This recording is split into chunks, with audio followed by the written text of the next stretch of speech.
살 때 뭐 좀 안 맞아서 이렇게 배우자들이랑 다툰 적 있으세요? 여기 뭐 가자는 거. 저는 그 집을 전 깨끗하고 신축 건물을 좋아해요. 뭘 이렇게 제가 손대고 뭘 쳐야 되는 거 싫어. 다시 뭘 인테리어를 하고 이런 거 귀찮고 완벽하게 돼 있는 집. 그러니까 저는 좀 더 오래 머물 공간이니까 깨끗하고 내 만족이 돼야 되는 거예요. 그러니까 이 열세권에서 조금 먼 곳이라도 좀 걸으면 되지 이렇게 생각하는데 요게 이제 집 남자들은 집값이 이제 역세권이래 더 가까우니까 재테크가. 조금 상황이 안 좋더라도 거길 고르는 게 맞다. 남자들 나를 진짜 황현진 씨는 이번에 저 어제 이사를 하셨으니까. 이사했습니다. 동치미에 딱 맞춘 이사였어요. 아유. 그 사실 이제 저는 연예인이다 보니까 사생활이 보호가 돼야 돼요, 사실. 보이면 안 돼요. 사실 저는 집에서 약간 좀 나체로 있거든요. 그래서 한 22층 정도에서 살다가 이렇게 아무것도 없는 뷰, 그러니까 뷰가 아무도 안 봐. 이런 데 살다 좋단 말이에요. 네. 저는 그런 데를 가고 싶어서 얘기를 했는데 결국 저희 집 이번에 1층으로 갔습니다.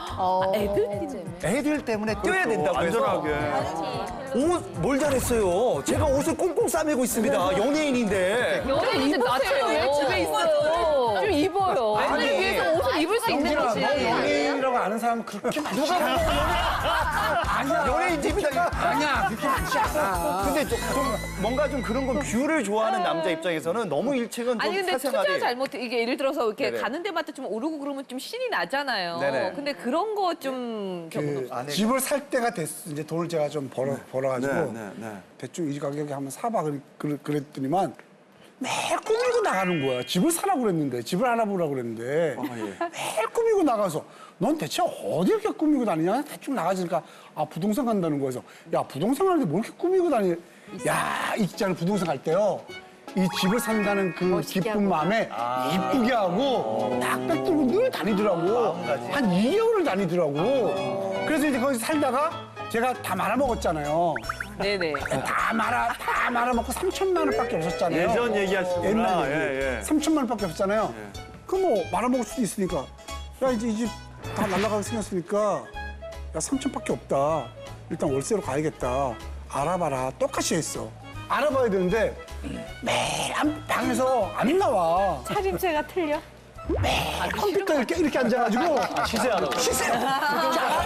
매일 이렇게 살고 갈 때는 이쁘게 하다가 매일 컴퓨터 앉아가지고 이거 보고 있는 거야 이거. 창피한 거야. 그러니까 이게 집 사러 가고 돈지 여유 있을 때는 이쁘게 하고 가더라고.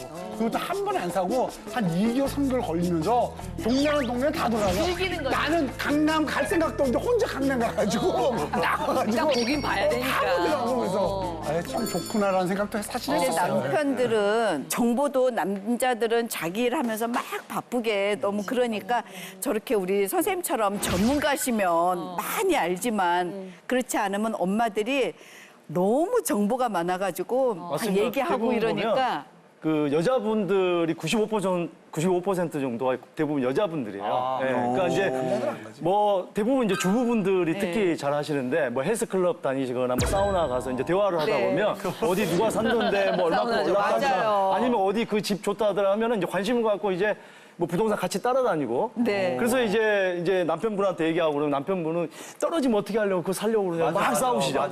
근데 이제 여자분들이 이기신 집안들은 나중에 돼? 예, 정말 잘했다고 하고 남자가 이긴 가정은 나중에 이제 좀 사이가 더 안 좋아요. 지금 우리나라에 뭐 정부가 어떤 정부가 들어서서 부동산 대책을 해도 계속 오르죠. 네. 그 왜 오르는지 모르시죠?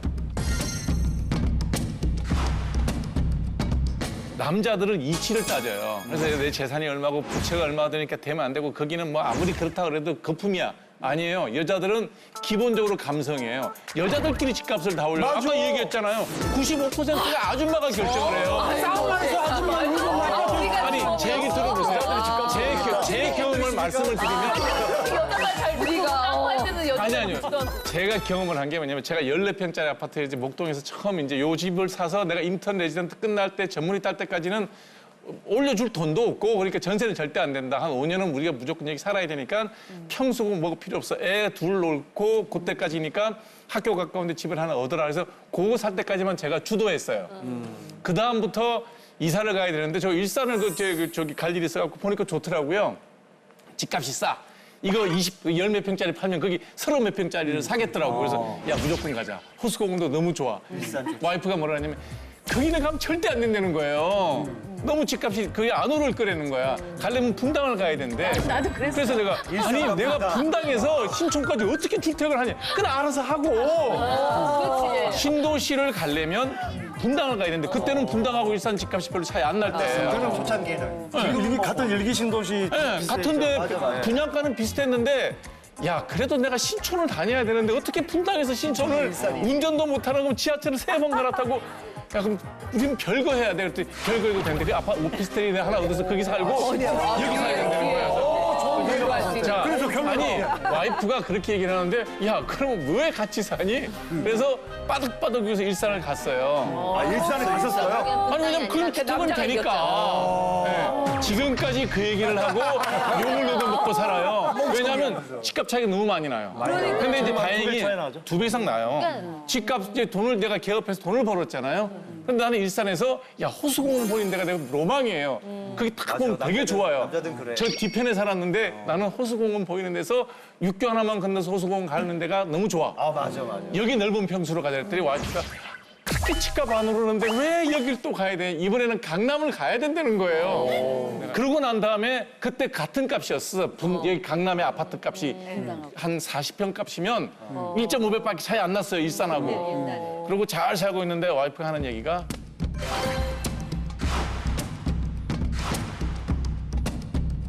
네가 투자해갖고 되는 게 하나도 없어. 진짜. 네.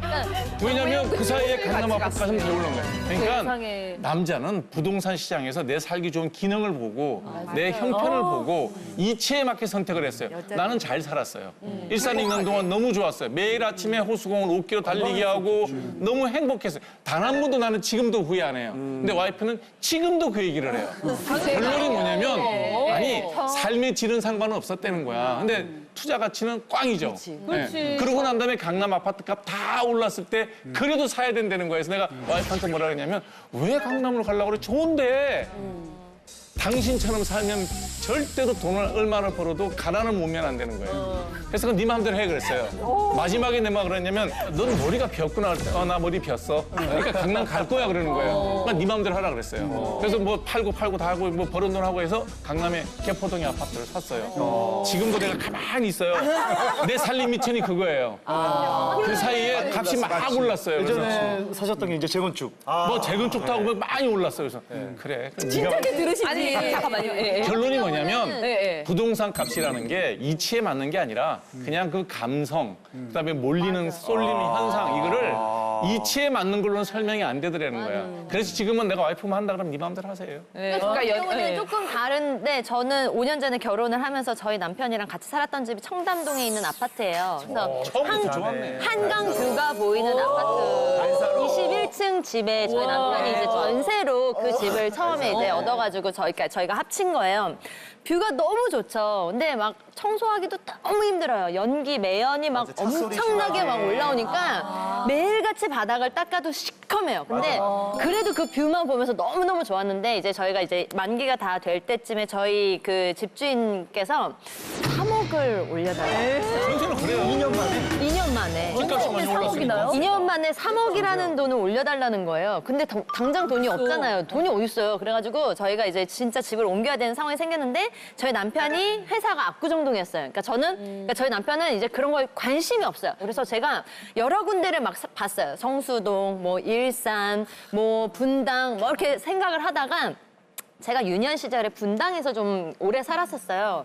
제일 이렇게 남편의 회사와도 가깝고 이렇게 좀 살기 괜찮은 곳을 막 찾아보다가 판교로 집을 얻게 됐어요. 조금 다른 건 뭐냐면 저는 집이나 위치 이런 거는 나쁘지 않게 보는 것 같아요. 문제는 뭐냐면 그런 촉은 있어요. 문제는 뭐냐면 저희 남편이나 저나 대출을 그렇게 받기를 싫어요. 아, 대출 그러니까 그게 빚이라고 생각을 하는 거예요. 그러니까, 근데 왜 그러니까 욕심이 어떻게 없어요. 집을 사? 그러니까 욕심이 없는 거야. 아, 그냥 전세로 살면 되지. 그러니까 아직까지는 그러니까 요즘 세대들이 그래요. 내 집이 굳이 있지 않아도 돼. 없어도 돼. 굳이 없어도 돼. 그냥 이 동네가 괜찮고 그러면은 그러니까 저희 엄마가 저희 전세로 살고 있는 집을 저희 집을 집에 오셔가지고 보시면서 그 앞에 동네 공원 너무 좋은 거예요. 아이들 심지어 아이들 키우기가 진짜 좋아요. 그래서 저희 엄마 오실 때마다 넌 진짜 여기 대출 껴서 무조건 사야 돼. 대출 껴서 2년 전, 3년 전에 무조건 샀었어야 돼. 심지어 정말 거의 진짜 거의 2배 가까이 올랐어요. 올랐는데도 근데 욕심이 없어요. 그냥 올랐나 보다. 전 지금도 그래요. 그럼 어떻게? 지금도 그러는 게 아니, 그러니까 그건 비누 씨가 어찌됐든 두 분이 돈을 벌고 한번 네. 올려면 올려주지 이 생각이 하는데 지금 내가 생각해보면 내가 지금 와이프 시키는 내 고집대로 거기 넓은 호수공원을 내 정원처럼 보면서 살고 있었으면 저 벌은 돈 별로 없어요. 아니 근데 이걸 생각해 보세요. 후회만 안 하면 되는데. 그런 것 같아요. 언제까지 후회 안 하시라고. 그러니까 저는 그러니까 이거지. 내가 뭐 돈을 사고도 뭐 돈 사고 뭐 사고 할 수 있을 정도면은 돈을 사겠는데 굳이 대출 빚까지 갚아가지고 왜 아등바등하게 할 바에는 차라리 전세를 사는 게 낫겠다. 생각이 있는 거야. 저는 대출 되게 빚이라고 생각하는 거예요. 대출은 빚이다. 아니다. 무슨 아니지. 요즘에 대출 없이는 어떻게 집을 사? 그게 갑자기 가방 사는 것도 아니고 어떤 쪽이세요? 우리 전문가. 나는 비누 씨하고 저하고만 해도 좀 이 나이 세대가? 차이가 네네네. 있잖아요. 어떻게 큰 뭐 부잣집 아들로 태어나갖고 부모님한테 다 받은 게 아니고 내가 벌어서 산다는데 대출이 없이는 집을 장만하기가 쉽지가 않은 거예요. 근데 열심히 벌어서 그 대출을 갚고 나면은 또 조금 더 큰 집으로 또 대출을 받아서 이렇게 하면서 작은 집이라도 대출을 껴서라도 안정돼 있는 내 집이 있어야만 내가 나이가 점점 더 들어가는데 누가 2년마다 나가세요, 옮기세요, 계약 바꾸세요. 이럴 수 없으니 대출이 물론 빚이지만 지금 우리나라 실정에 대출을 얻어서 집을 샀는데 대출 갚는 돈보다도 집값이 더 뛰어. 이런 상황이긴 하지만 그게 막 집값이 크게 안 뛴다 하더라도 내가 조금 다소 편안하게 내 집에서 옮겨 다니지 않고 이렇게 안정적으로 살고 싶다면 작은 집이라도 대출을 받아야지 내가 받은 게 없는데 어떻게 몽땅. 이런 거는 집 있는 분들의 이제 얘기고 사실 집이 없는 사람 입장에서는 사실 영끌을 해도 집을 살 수 있는 금액이 안 돼요, 사실. 맞아요, 왜냐하면 맞아요. 뭐. 집이 뭐 1년에 뭐 5천만 원 요 정도만 귀여운데 뭐 2, 3억씩 오르니까 이거 살 수가 없어, 사실. 그래서 판단이 뭐냐? 포기하는 거예요. 저 이 얘기 들으면 제가 단언하고 뭐라 그러는데 저 안 끝났어요, 선생님. 아니요, 말을 잘라야 돼 지금. 왜 잘라야 되냐면 이게 틀린 프레임이 틀린 아니 얘기예요. 근데 프레임이 틀린데 이런 생각을 정말 많이 하는 게 있는 자들의 틀렸다고요? 얘기가 아니요. 없는 자의 아니요. 얘기. 이렇게 얘기하면 이게 틀린 생각이라는 거예요.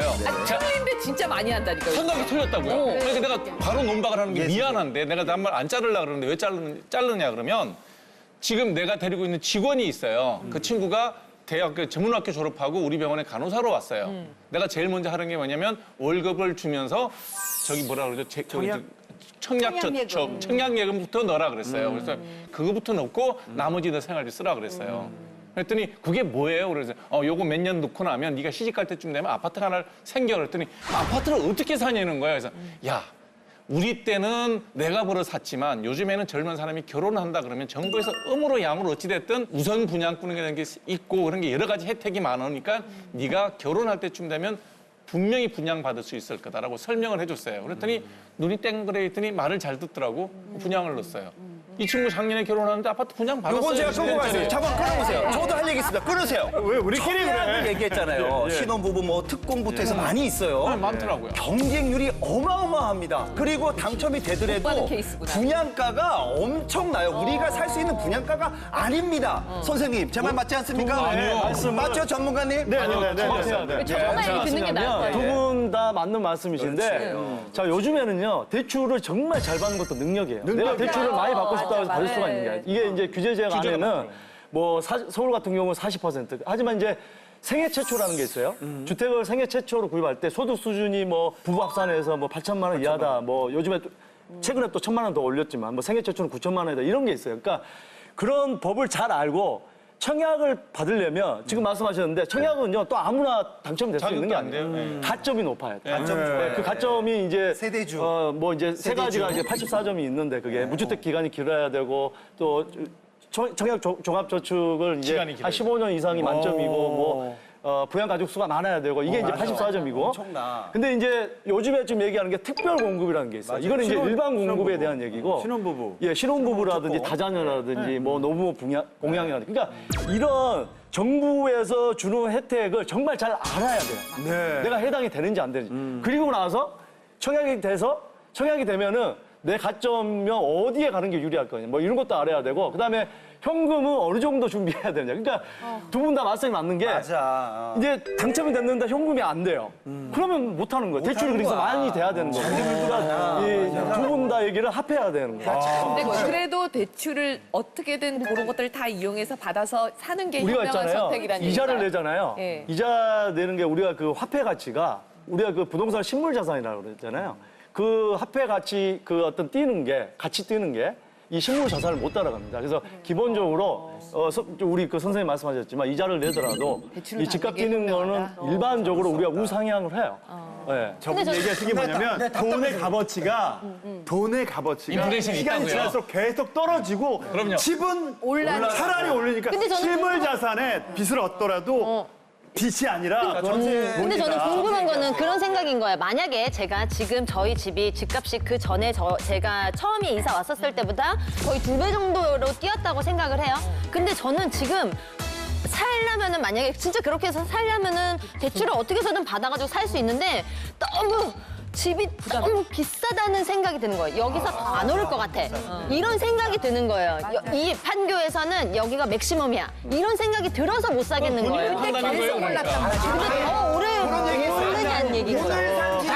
잠깐만 얘기가 있어요. 그런 분들 계시죠. 저 김빈우 씨처럼 네. 내가 집을 사면 상투 잡는 게 아닐까. 그렇지. 예. 꼭지 잡는 거 아닌가. 그래서 그런 분들이 이제 집을 못 사시는 못 사, 분들도 결국은. 있고 나중에 또 후회를 반복하시는 분도 있거든요. 그래서 다 그렇지는 않지만 지역에 따라서 뭐 오히려 떨어진 지역도 있습니다 지금. 예. 다 오르진 않아, 아파트가. 있는데 의견은 그래도 한 개 대출 받아서 일반적으로 보면은 지금 뭐 김빈우 씨도 말씀하시잖아요. 2배 올랐다 지금 말씀하시면서 네. 내가 사면은 떨어질 거 아닌가. 아니, 그러니까 뭐 너무 그런 생각을 하잖아요. 최고치에서 사는 거 아닌가? 만약에 내년에 떨어지면 어떡하지? 이런 생각 그래서 때문에. 그거는요 조금 중장기적으로 볼 필요가 있어요. 그럴 때는 너무 단기적으로 보면은 할 거면 중장비적으로 이자를 우리 선생님 나옵니다. 자, 어려워요. 70년대 집사신분이에요. 잘 들어봐. 네, 잘 들립니다. 예. 저는 제가 지금 극동 아파트 사신 분이에요. 극동 아파트. 예. 분당에서 이렇게 보니까 우리 분당 매니아들이 많은 것 같아. 분당에 사세요. 근처에. 예. 근데 네. 분당에서 내가 지금 이 집에서만 산 게 내가 지금 23년째 지금 살고 있는데 지금 눈밭 있을 때 막. 지금 살고 있는 집이 우리 집 사람이 이제 우리가 그 잠실에서 살다가 분당 23년 전에 지금 살고 있는 그 집으로 이사를 가자는 거야. 나는 그때는 정말 야 이거 완전히 이게 전부 다 이거 논밭이고 뭐 소단이 알거라니 그때 무슨 뭐 분당의 아파트가 무슨 뭐 바다 모래로 무슨 뭐 그걸 뭐 기초를 해가지고서는 뭐 이게 얼마 안 가서 뭐 허물어진다 그러고 말이야 난리 나는데 왜 분당을 가느냐 그러니까 집이 커 그게 이제 아파트 복층이 돼가지고 하여튼 굉장히 커 근데 우리 집사는 그게 너무 좋다는 거야 근데 나는 싫어 야 여기 논밭에 덩그러니 있는 집에 내가 여길 왜 와 그래가지고 반대를 했는데 우리 집사람이 끝까지 우겨가지고 내가 과거에 내가 잘못한 일이 많아가지고 그래 알았어 그럼 가자라고 해서 왔는데 와서 지금 그때 우리가 올 때 그 산 집 지금 가격 60평이 넘어요 지금 다른 집이 와서 그 가격에 지금 어느 정도가 오르냐면 거의 10배 가까이 올랐어요. 물론 이제 답답해. 10배요? 형님 잘 보세요. 잘 들어보세요. 오른다고? 자 옛날에는 형님 시대 때는 대출 못 받아서 아파트 못 사면 바보였어요. 무슨 얘기인지 알아요? 근데 지금은 대출 받아서 아파트 오른다는 보장이 없어요. 그리고 전 대출 많이 받아봤어요. 내가 대출 받아서 사업을 한다. 그러면 대출 받아서 사업해서 또 이익이 생길 수 있으니까 할 수는 있어. 근데 그것도 잘 된다. 아니야, 그게 그게 잘못된 그러니까 거지. 대출 받아서 집에 묶어 놓겠다? 이게 묶어놓은 게 오른다는 보장이 없잖아요. 사업은 내가 열심히 장사를 해서 아니야, 틀려. 물론 안 될 수도 있지만 장사를 해서 희망이라는 게 있지만 이 집이라는 거는 대출 받아서 사업하는 건 진짜 아니, 물론 그럴 위험해요. 수도 있겠지만 대출 받아서 집을 사는 대출 거는 받잖아. 몰라도. 근데 대출 받아서 집을 산다? 그러면 그 대출값은 누가 갚을 거냐고. 아니, 근데 상환이 저기, 들어오면 저기, 그 상환 들어온 돈은 어떻게 할 거냐. 대출을 안 받아먹는 만큼만 대출을 내 받아야 얘기를 돼. 아니 아직 아까 내 얘기 아직 안 끝났어. 아직 안 끝났는데 자 받지 마요, 그렇게 대출. 해서 물론 지금은 이제 그 우리 내가 좀 23년 전에 하고 지금하고는 완전히 하늘과 땅 차이지. 그래요. 그때는 거의 뭐 한 대출도 7, 80%까지 거의 100%까지도 해줄 수 있는 그 당시에는 그랬는데 나는 이제 너무 감사한 게 서울 잠실에서 살던 그때 그 집에 그때 우리 전세 살았는데 그거 빼가지고 와서 그냥 여기서 현찰로 그냥 사버린 거야. 그 큰 집을 그 당시만 해도. 근데 진짜 나는 그러면서도 계속 서울로 다시 나오려고 나가자 그랬는데 집사람이 안 된다 이거야. 여기서 우리가 이거 집을 팔아가지고 지금 강남으로 나가게 되면 잠실로 가게 되면 역시 또 전세로 가야 되는 그 정도밖에 안 되니까 왜? 잠실만 오르는 저 분당만 오르는 게 아니라 서울도 계속 올랐잖아. 그러니까는 여기 있어야 되는데 그 말을 듣기 내가 참 잘했지. 근데 우리가 집에 대한 그 개념이 일단은 주거에 대한 개념이 아니라 이게 소유에 대한 거는 투자가 되면 안 돼. 투자 되면 안 돼. 아니 근데 투자 그게 돼야 돼. 투자 개념이야. 그 당시엔 투자 개념이야. 자 그렇기 때문에 내가 생각할 때는 판교 앞으로 더 오르면 올랐지 절대 내려가지 않아요. 거기는 그러니까는 지금이라도 늦지 않았으니까 그 집을 대출을 받아서라도 사면은 틀림없이 나한테 이제 나한테 아유 선생님 말씀 듣기 정말 잘했어요라고 할 때가 있을 거라니까. 이게 바로 사우나에서 벌어지는 일입니다. 그대로 우리가 전문가는 아니지만 다 얘기하는. 전문가. 성공 사례를 얘기하시는 분이 있죠. 아직까지 구독과 좋아요 안 누르셨어요? 지금 당장 눌러주세요.